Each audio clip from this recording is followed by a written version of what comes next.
No Ocidente, a gente costuma pensar em namoro de um jeito bem simples.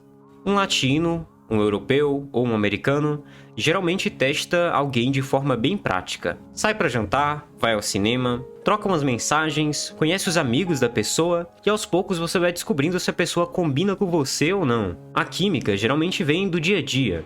E pronto, se der certo, ótimo. Se não, vida que segue. Mas na Coreia do Sul, a história é bem diferente. Por lá, conquistar alguém pode parecer literalmente passar por uma bateria de testes emocionais e até espirituais. Não é exagero, tá? Os coreanos têm uma obsessão muito grande por encontrar sinais de que você é a pessoa certa. O estrangeiro chega achando que tá arrasando com as coreanas só porque é de fora, e daí no início de um relacionamento surgem perguntas do tipo: qual que é o seu signo? Qual o seu tipo sanguíneo? Qual que é o seu MBTI? Sim, é meio bizarro, mas o tipo sanguíneo na Coreia é tratado como se fosse um horóscopo, sabe? Tipo um signo. Acredita-se que as pessoas do tipo A sejam mais tímidas e organizadas, do tipo B são mais passionais e imprevisíveis, seja lá o que isso significa. As pessoas do sangue tipo O são mais extrovertidas e carismáticas, e do tipo AB são mais misteriosas e difíceis de entender. Eles realmente acreditam nisso e levam isso muito a sério. E tem gente que rejeita um parceiro só porque não gosta da combinação sanguínea. Algumas pessoas podem sim usar o tipo sanguíneo para tirar conclusões e saber se devem ou não namorar alguém, por exemplo. Além disso, o MBTI, que é aquele teste de personalidade com 16 tipos, se tornou quase uma religião no país. Os coreanos não apenas sabem de cor o próprio tipo, como também querem saber o do parceiro antes mesmo de perguntar qual que é a cor favorita dele. Existem até aplicativos de namoro que já mostram o MBTI da pessoa no perfil e até memes que dizem quais são as combinações que dão certo ou não. Eu sei que parece meio maluquice, mas isso é levado a sério por muita gente. E não para por aí, tá? Muitos coreanos são bem supersticiosos quando o assunto é relacionamentos e amor. É comum casais irem juntos a xamãs, que são chamados de mudan, para perguntar se a relação deles tem algum futuro. Algumas famílias ainda acreditam em astrologia chinesa, leitura de destino e até mesmo em previsões feitas em templos budistas. Parece uma coisa antiga, mas isso ainda é muito popular. Existem relatos de pais que consultam videntes antes mesmo de apoiar ou não um namoro. Também existem testes práticos de namoro, que vão desde desafios em programas de TV, até mesmo quizzes em aplicativos de casal. Eles têm aplicativos que calculam a compatibilidade amorosa com base em data de aniversário, estilo de vida, gostos pessoais e até mesmo hábitos de compra. Para muitos jovens, isso daqui é levado bem a sério. Se o aplicativo diz que a chance de dar certo é baixa, isso já deixa uma pulga atrás da orelha. Outro costume muito curioso é a forma como eles comemoram o namoro em si. Na Coreia, existe um calendário de casais, e daí eles comemoram o 100º dia juntos, o dia 200, 300 e assim por diante. E muitas vezes, para chegar até lá, a pessoa já passou por todos esses testes de compatibilidade que eu falei antes. Então, enquanto no Ocidente a gente costuma descobrir o amor vivendo, convivendo com a pessoa, na Coreia existe uma certa obsessão por medir, testar, analisar isso até onde der certo. É como se o amor tivesse que passar na prova também. Bom, mas esses testes não se restringem apenas ao amor. Existem muitos testes que os coreanos gostam de fazer e muitas superstições que eles usam na vida inteira. Desde os relacionamentos até conseguir um emprego, escolher a faculdade certa. E o vídeo de hoje é sobre isso. A obsessão que os coreanos têm com testes e em colocar tudo da vida à prova de várias formas bem curiosas, inclusive. Se inscreve aí no canal se você não é inscrito. Esse daqui é o Rota Asiática e vamos lá. Exames de beleza. Se na Coreia já existe teste para inteligência, para personalidade e até mesmo para o amor, não podia faltar também um teste para aparência. Por lá, a beleza não é só uma questão de vaidade, é quase um requisito social e até profissional em alguns casos. Isso daqui gerou um fenômeno bem curioso, os chamados exames de beleza. Em muitas clínicas de estética, existem máquinas que fazem o chamado teste de simetria facial. Basicamente, eles escaneiam o seu rosto e daí eles medem o quão perfeito ele é de acordo com os padrões de simetria. Quanto mais equilibradas forem as proporções, maior a sua nota de beleza. O resultado, inclusive, pode vir acompanhado de sugestões, como mexer no nariz, afinar o queixo, corrigir as pálpebras. É quase como se a clínica estivesse te entregando um boletim, só que da sua cara. E não para por aí, tá? No mundo digital, existem aplicativos que avaliam a beleza com inteligência artificial. Basta tirar uma selfie e o app te devolve uma nota de 0 a 100, comparando seu rosto com milhares de celebridades e influenciadores. Parece meio maluquice, coisa de internet, mas muitos jovens levam isso bem a sério. Existem até pessoas que repetem várias fotos até conseguir uma pontuação aceitável para mostrar aos amigos. Esse culto à aparência é tão forte que afeta até os concursos de beleza. No Ocidente, um concurso de Miss costuma ser sobre charme, carisma e, obviamente, sobre beleza, né?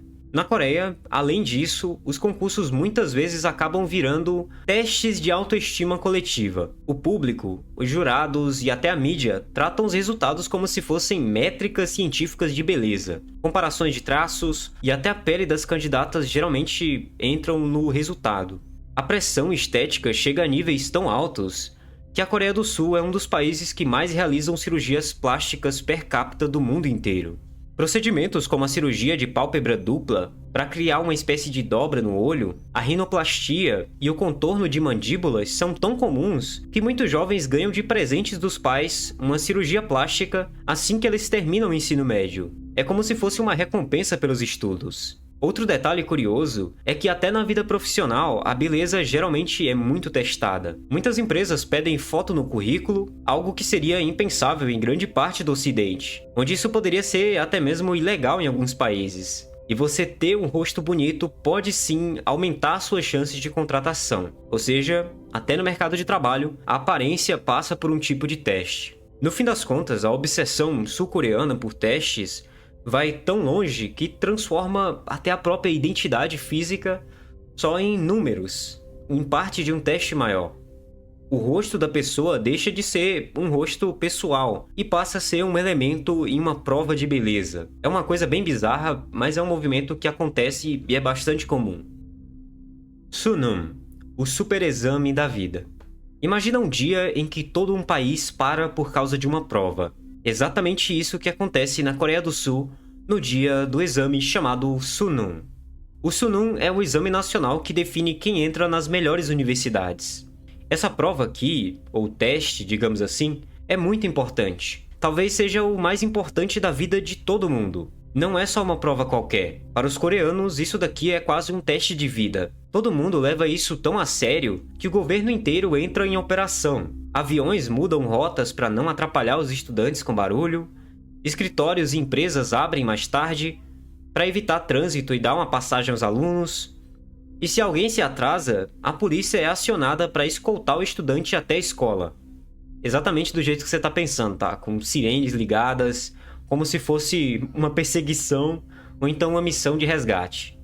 E enquanto isso, do lado de fora dos locais de prova, centenas de pais e avós se reúnem em frente às escolas para rezar.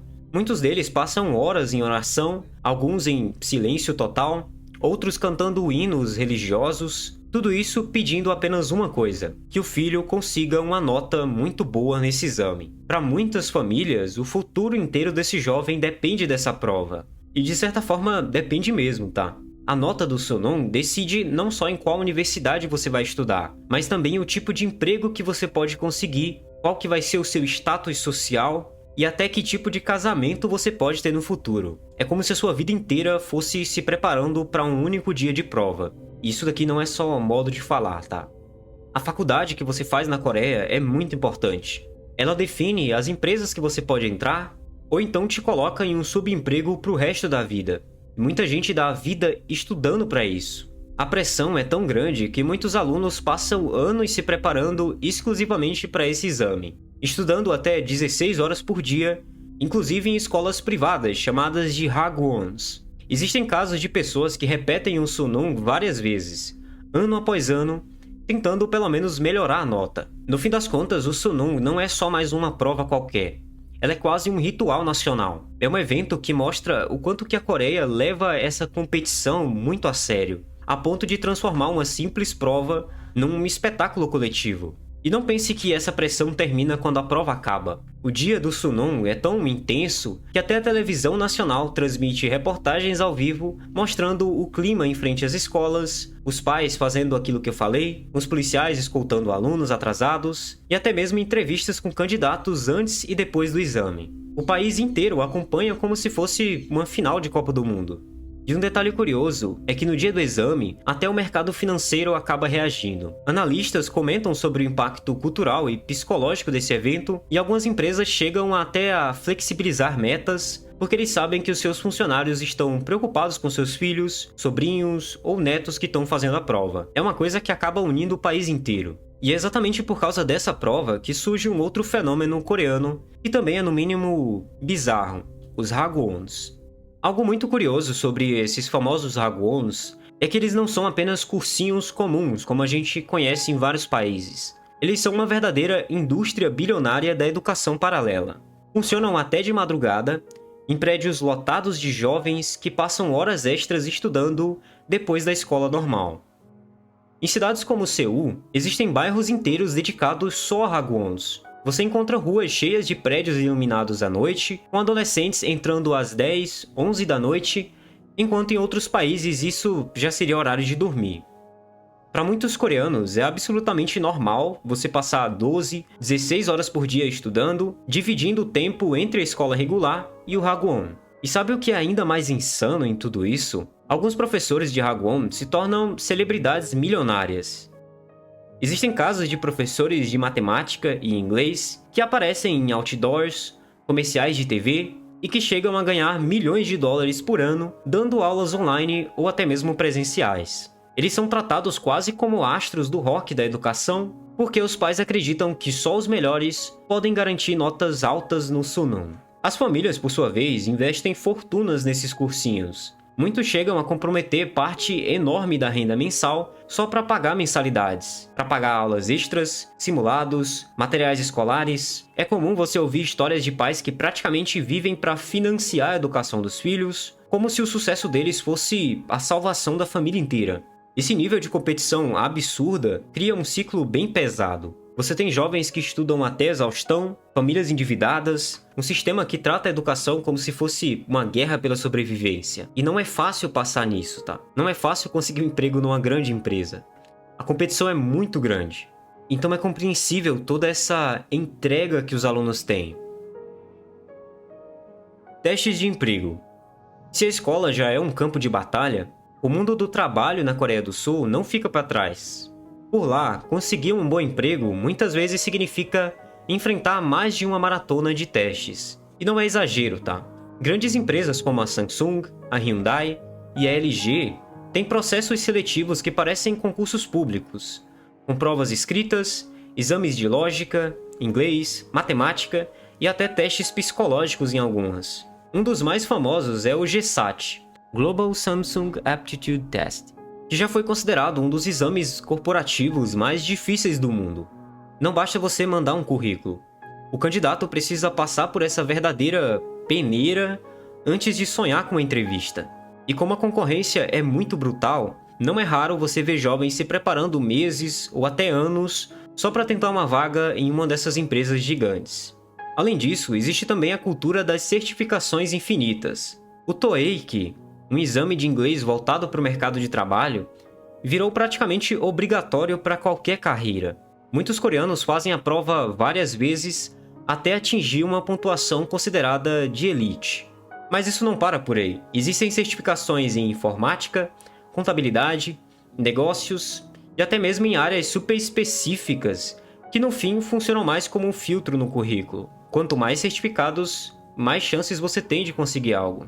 E como se não bastasse a dificuldade prática, ainda tem a parte supersticiosa. É comum candidatos fazerem rituais antes das provas, comer certos tipos de alimentos que eles consideram que dá boa sorte.